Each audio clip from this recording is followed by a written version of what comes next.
Welcome to VNR news.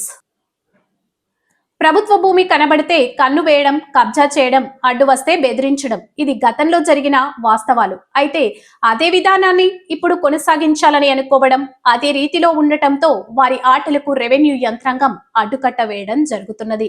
దీంతో ప్రజల నుంచి ప్రశంసలు వస్తున్నాయి. ఇక వివరాల్లోకి వెళ్తే చిత్తూరు జిల్లా పులిచెర్ల మండలం 99 బోడిరెడ్డి గారి పల్లి రెవెన్యూ పరిధిలోని రెడ్డి చెరువులో నిర్మాణానికి పునాది వేయడం, బండారువారిపల్లి రెవెన్యూ పరిధిలో శ్మశాన వాటికను ఆక్రమించుకోవడానికి అడుగులు వేశారు. సమాచారం అందుకున్న పులిచెర్ల తహసీల్దార్లు జయసింహ వెంటనే ఆక్రమణలు ఆపాలని విఆర్ఓలు ముని కుమారి రత్న వెంటనే ఆక్రమణలను అడ్డుకొని నిలిపివేశారు. తహసీల్దార్ జయసింహ మాట్లాడుతూ ప్రభుత్వ స్థలాలను ఆక్రమిస్తే చూస్తూ ఊరుకోమని, ఎక్కడైనా ప్రభుత్వ స్థలం ఆక్రమణకు గురైతే గ్రామస్తులు సమాచారాన్ని తెలపాలని సూచించారు.